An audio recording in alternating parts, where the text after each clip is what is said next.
Sean todos bienvenidos a esta porción número 16, en la cual vamos a estar caminando en el libro de Éxodo, capítulo 13, versículo 17, al capítulo 17, versículo 16. El nombre de esta porción es Beshalach, que significa cuando envió o en el dejar ir. Esta mención hace a el momento en que Faraón dejó ir al pueblo. La haftará para esta semana es Jueces capítulo 4, versículo 4 al capítulo 5, en el 1 al 31. En los escritos mesiánicos tenemos que leer en Lucas capítulo 8, verso 1, al capítulo 9, versículo 62. Vamos a pasar al desarrollo de la lectura de esta parashá solamente en lo que respecta a los comentarios.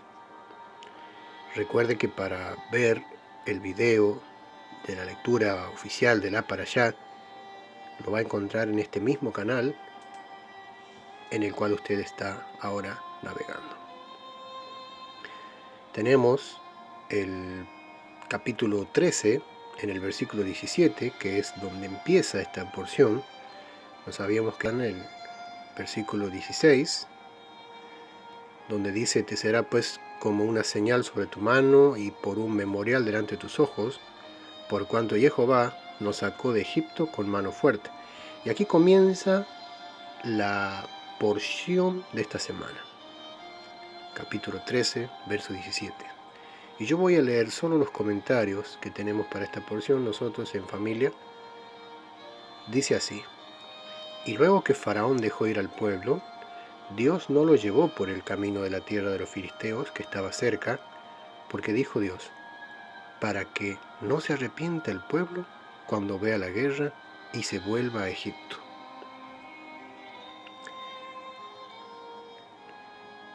Tal como dice esta traducción, al dejar salir o en el dejar ir, Beshalach es una expresión que está vinculada al opresor, tal como más adelante veremos en porciones tales como Balak o Koraj, en la cual hace mención al opositor más bien que al personaje bíblico, a nuestro héroe de la fe en cuestión, sino más bien a un villano, por así decirlo, ¿no?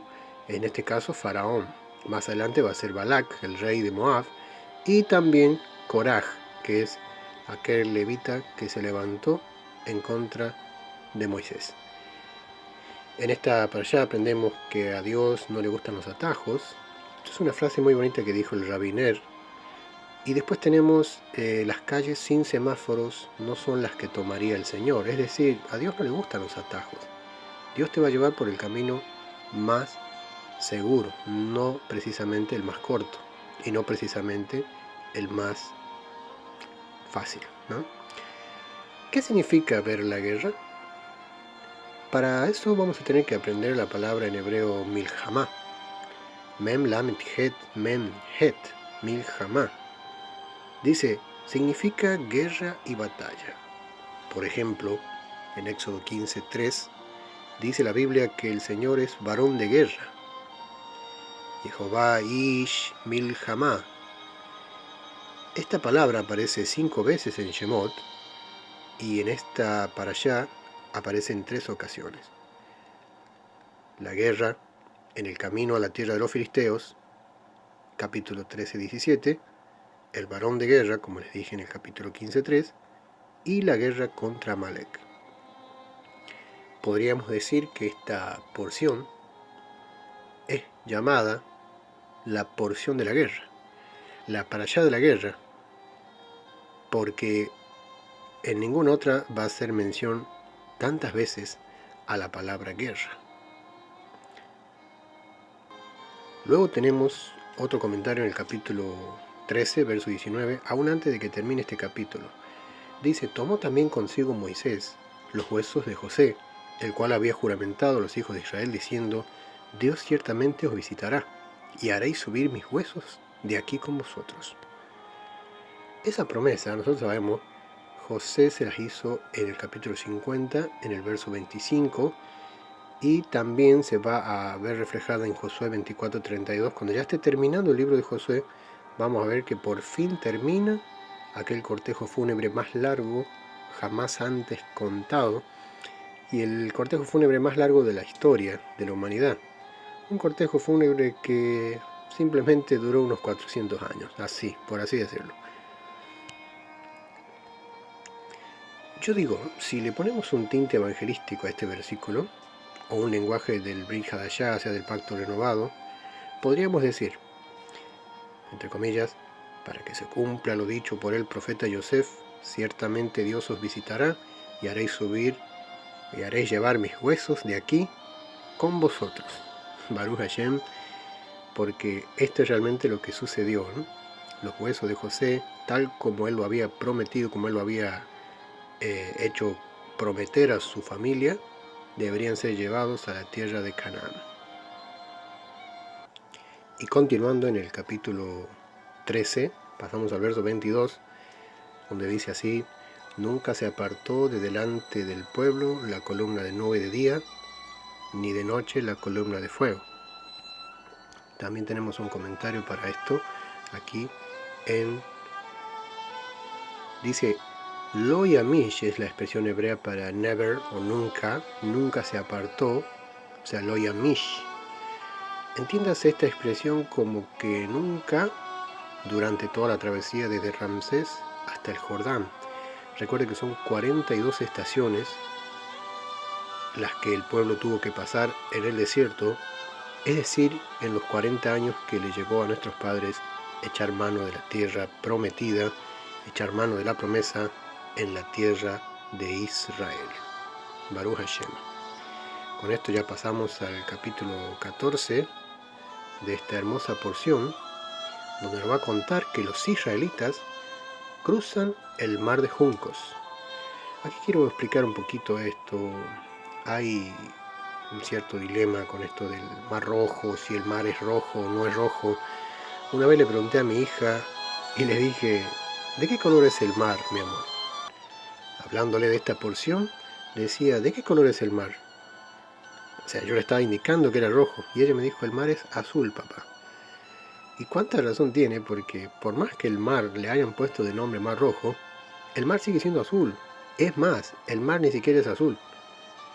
El mar es como el color de cualquier agua, transparente.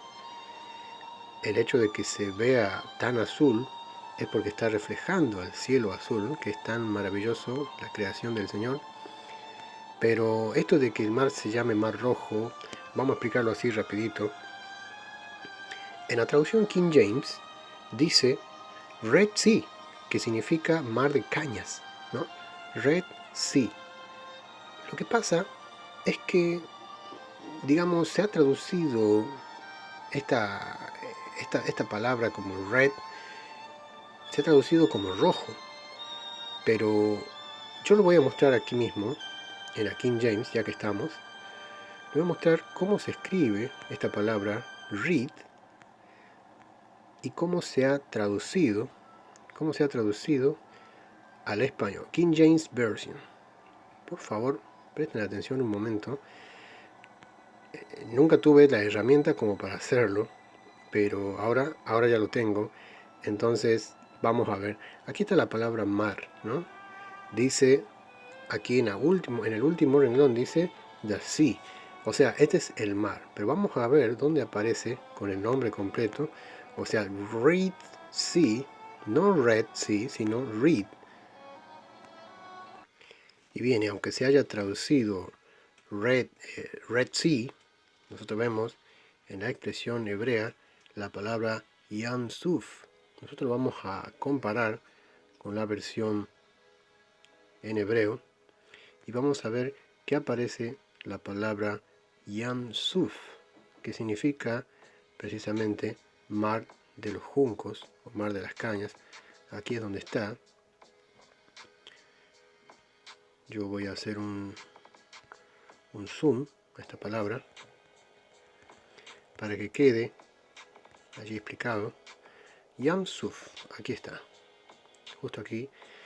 Y quiero mostrarles algo que tenemos en lo que quiere decir esta palabra en el hebreo. En la narrativa del Éxodo, Yam Suf, en hebreo, es el cuerpo de agua que los israelitas cruzaron después de su éxodo de Egipto.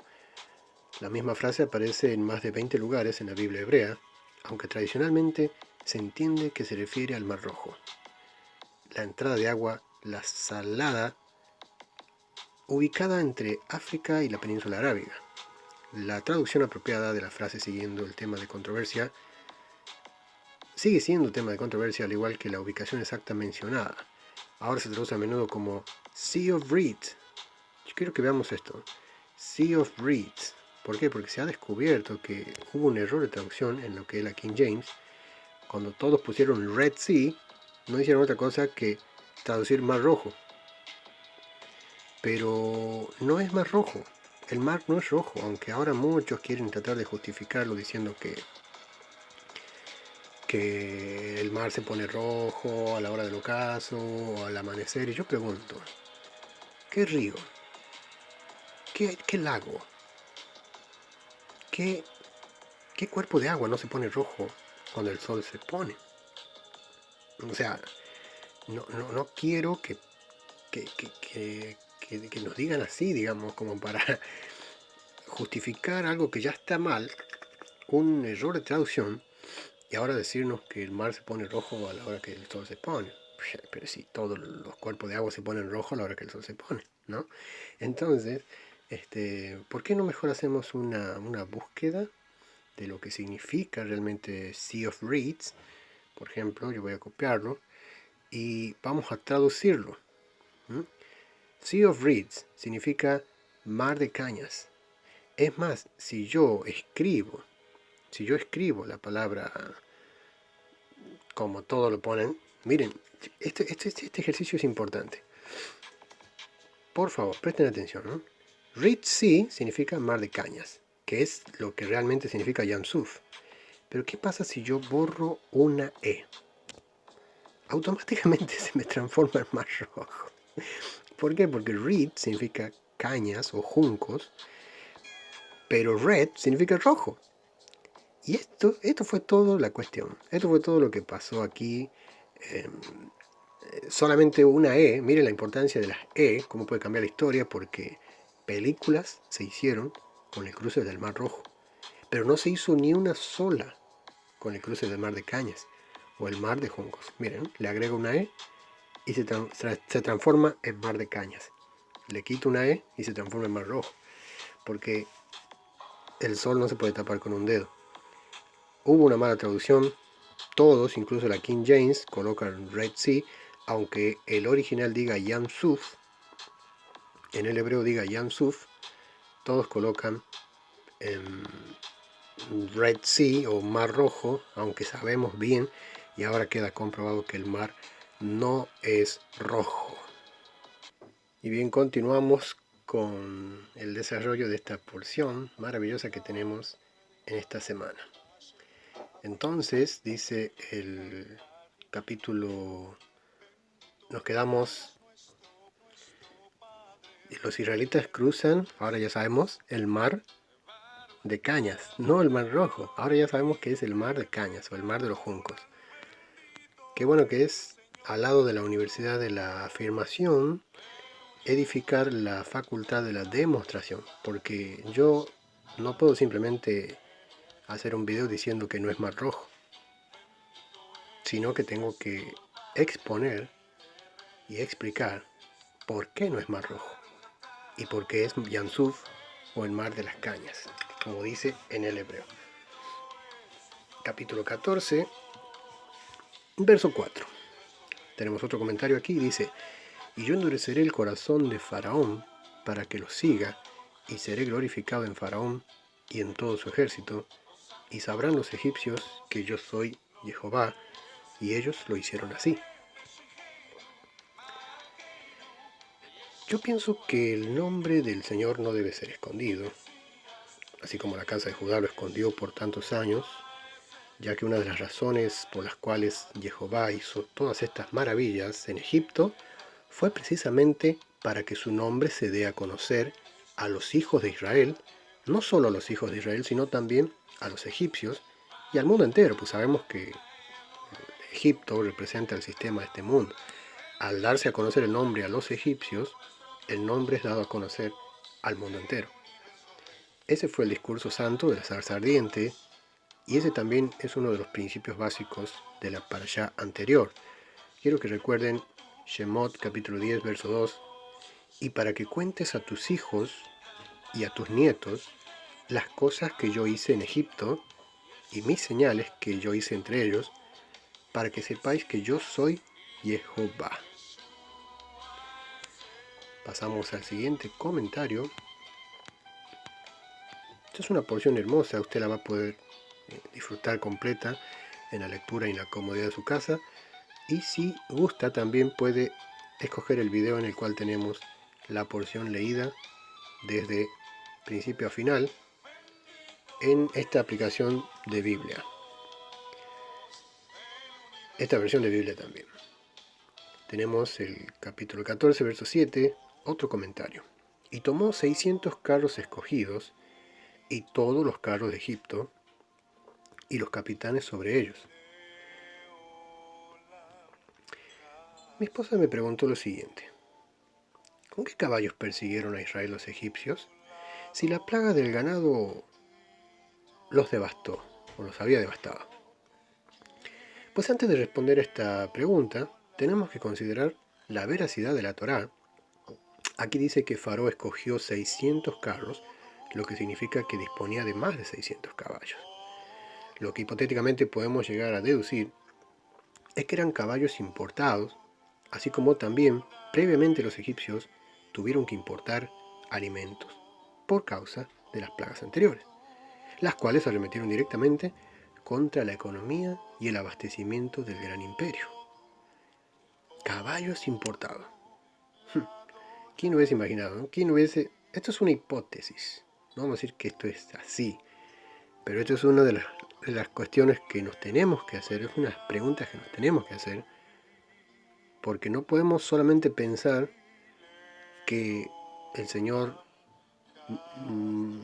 con la plaga del ganado destruyó todos los caballos de Egipto y después aparecen caballos de la nada. No. También podemos llegar a pensar, como una segunda opción, de que Adonai les reservó estos caballos para él glorificarse en el cruce del mar de Cañas, porque eran precisos, eran necesarios estos caballos. Era muy necesario para que el milagro del cruce del mar. Recuerda que esto es una guerra santa. Esta es la parashá de la guerra. Es nombrada 5 veces en el libro de Éxodo y 3 en esta porción, la palabra milhamá.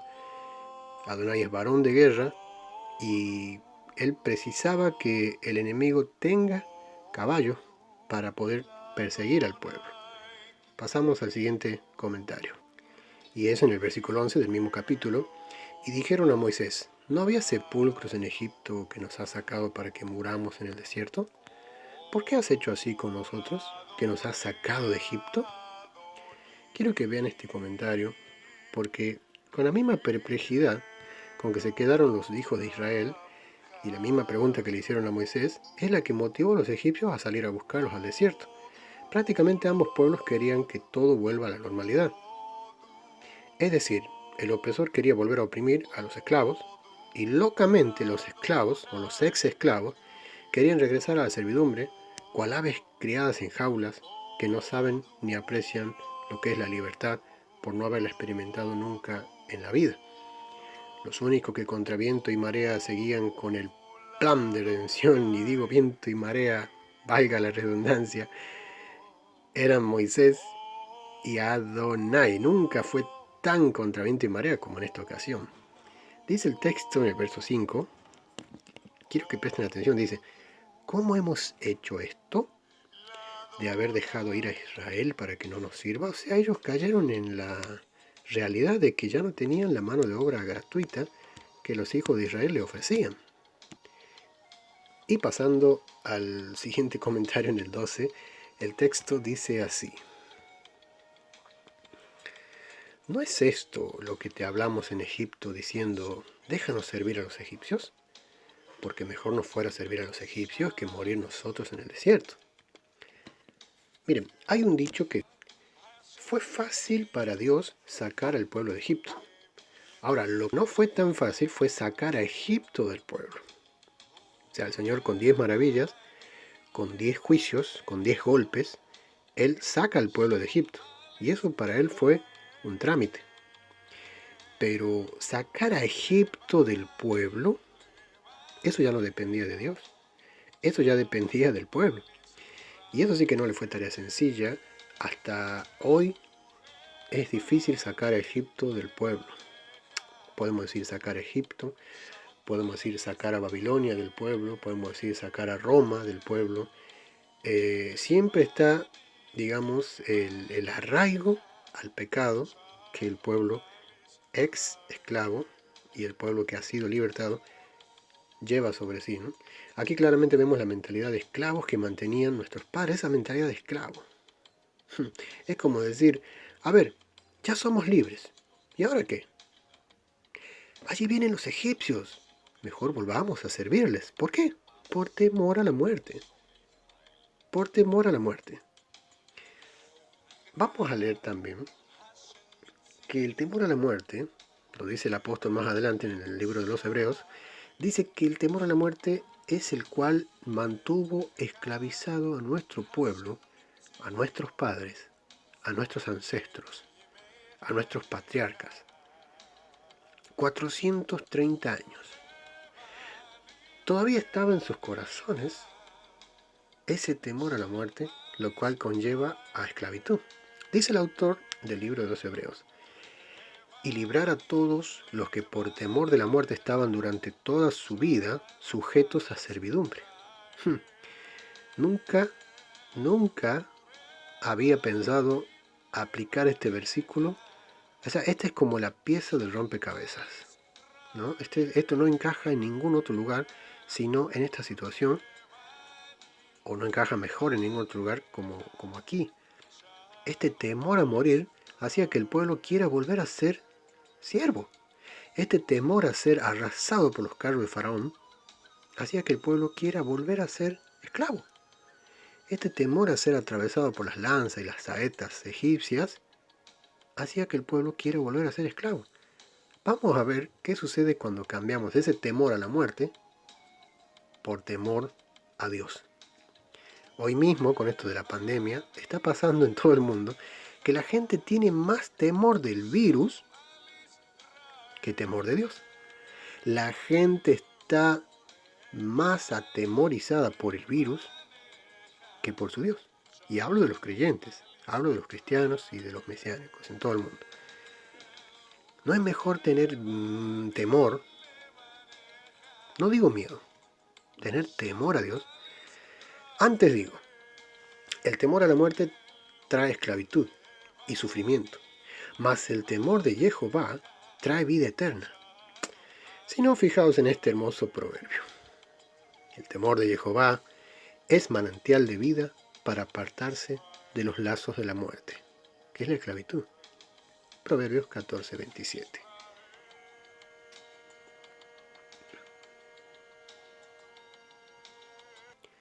Ahora pasamos al verso 13.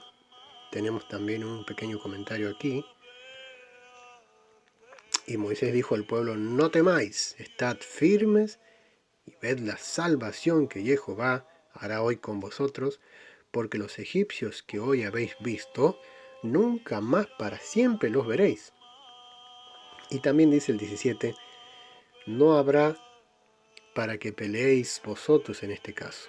Paraos, estad quietos, y ved la salvación de Jehová con vosotros, oh Judá y Jerusalén, no temáis ni desmayéis, salid mañana contra ellos, porque Jehová estará con vosotros. He leído también 2 de Crónicas 20:17, que hay una conexión hermosa aquí, porque el que pelea por nosotros es Jehová, es Dios mismo.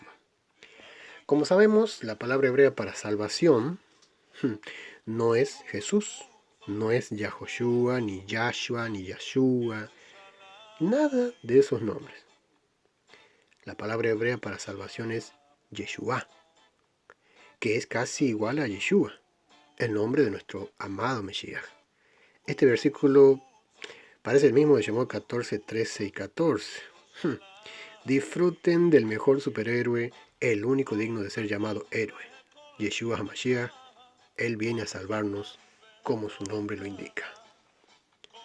Usted va a ver que siempre que está hablando de la guerra y de que Él va a pelear por nosotros, se nos habla también de la salvación.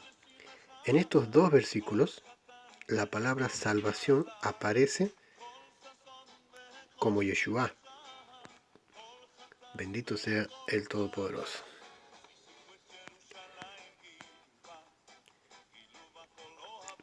Yo quiero que pasemos al siguiente versículo. Este es el mismo. Jehová peleará por vosotros y vosotros estaréis tranquilos. Recuerdan que en Crónicas también le dijo, vosotros estaréis quietos.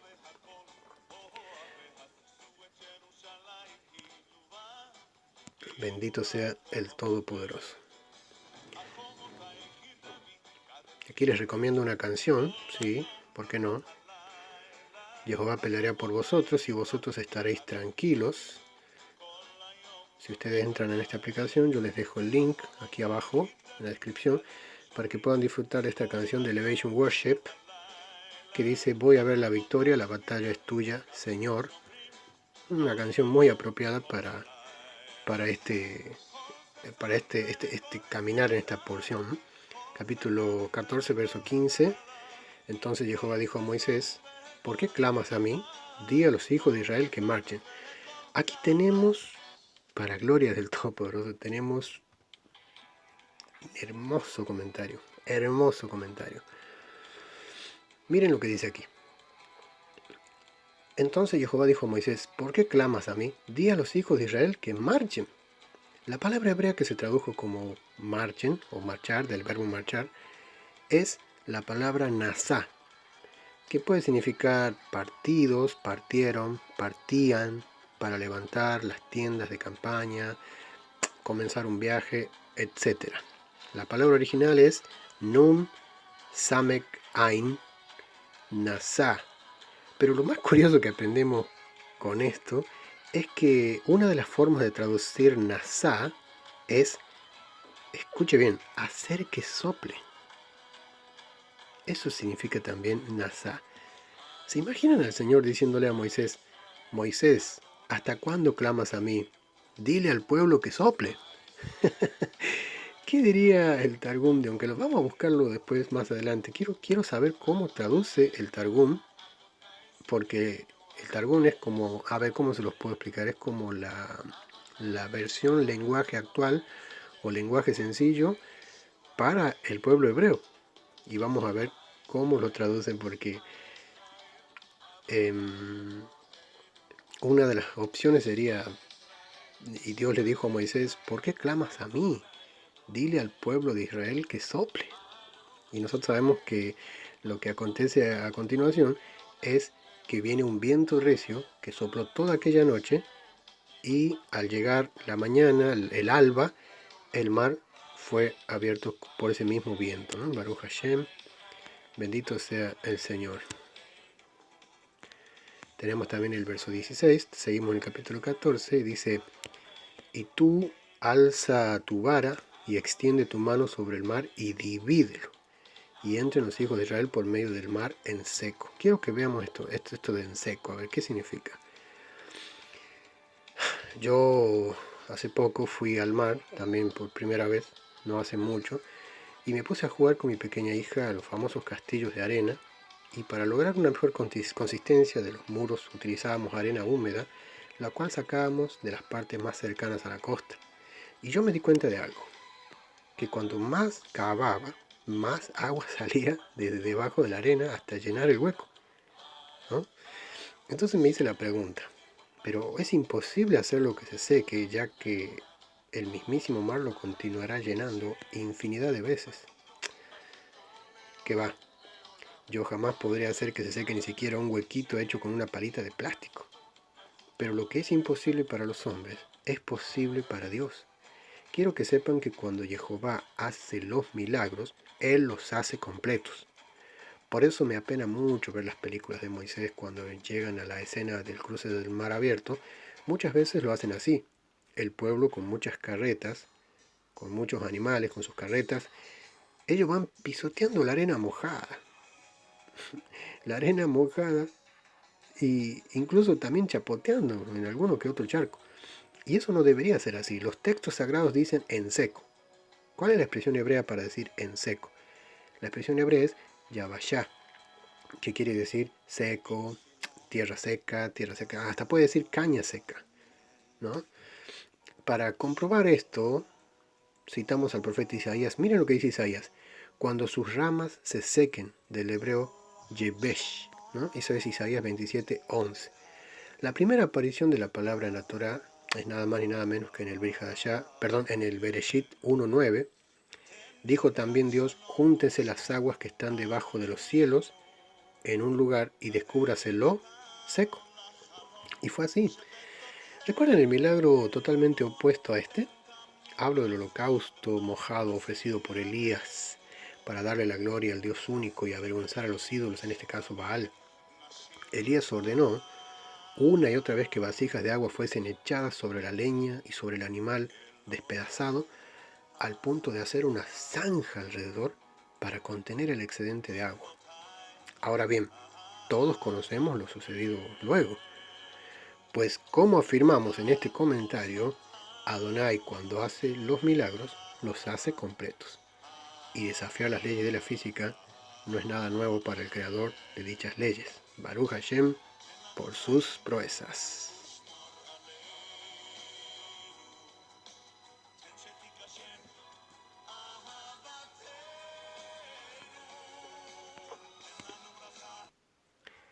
Tenemos el 14:20, también un comentario.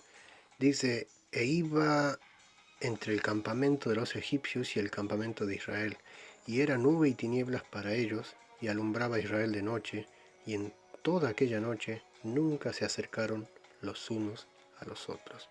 Miren, les voy a leer el 19 para que quede más contextualizado.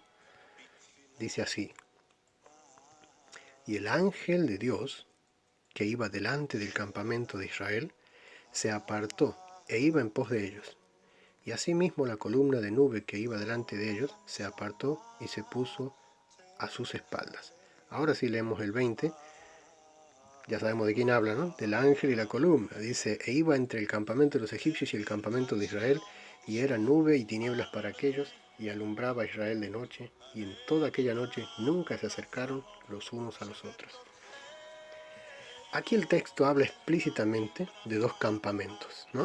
El campamento egipcio, por un lado, y el campamento israelí por el otro. Pero habla de una sola columna, que aunque única, les era diferente para cada uno de ellos.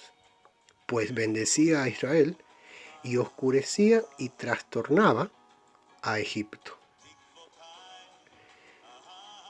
A ver, yo quiero que te pongas a pensar, ¿qué quieres? ¿Se acuerdan que el Señor le dijo al ciego, ¿qué quieres que haga por ti? ¿Qué quieres que te haga? Y ahí el ciego le dijo, quiero recobrar la vista. Bueno, ahora estamos en este mismo proceso. Está la columna de nube entre los dos campamentos, ¿no? Tú no sabes todavía en cuál estás, no sabes si sigues desobedeciendo a los mandamientos o si vas a venir a Israel y a guardar mandamientos con Dios. Entonces tú le dices a la columna y la columna te responde, ¿qué quieres que te haga? Y las opciones son, ¿quieres que te bendiga? ¿Quieres que te alumbre? ¿Quieres que te sea lumbrera en tu camino? ¿O quieres que te oscurezca y que te trastorne? Porque de ti dependerá qué es lo que la columna ha de hacer con tu vida y ha de ser en tu vida.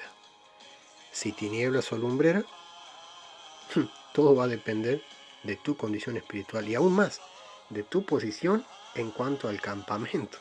Es decir, ¿en qué campamento estás? Así de simple. Si perteneces al campamento del pueblo de Dios, estarás con el campamento de Israel, donde se guardan los mandamientos de Dios, o si estás en el campamento de los egipcios, donde no se guardan los mandamientos de Dios. Esto es cuestión de campamentos. Tienes que tomar tu decisión. Estamos en los últimos tiempos y necesitamos tomar esta decisión y decir, Señor, yo estoy contigo. Si es por mí y por mi casa, yo serviré al Señor y voy a ir en pos de Él. Hasta aquí esta porción. Queremos dejarles a todos en la bendición del Señor, en el gran amor de Yeshua el Mesías. Despedirme hasta el próximo Shabbat, donde voy a estar subiendo otro video y explicando algo de lo que nosotros en estos últimos 5 años hemos podido aprender acerca de los misterios de la Sagrada Torá y las cosas maravillosas que podemos aprender simplemente viniendo a la restauración de la fe verdadera, la fe del rey David, la fe de Moisés, la fe de Abraham, Isaac y Jacob, la fe de Yeshua. Mi nombre es Dan Ham. Quiero decirles a todos que van a encontrar buen contenido en este canal. Suscríbanse y voy a estar subiendo un video semanalmente, 1 o 2 videos, para que todos nos podamos seguir edificando en el camino al cielo. Que el Eterno les bendiga, que Jehová Yud-Hei Bab-Hei bendiga sus vidas. Hasta la próxima. Shalom, shalom.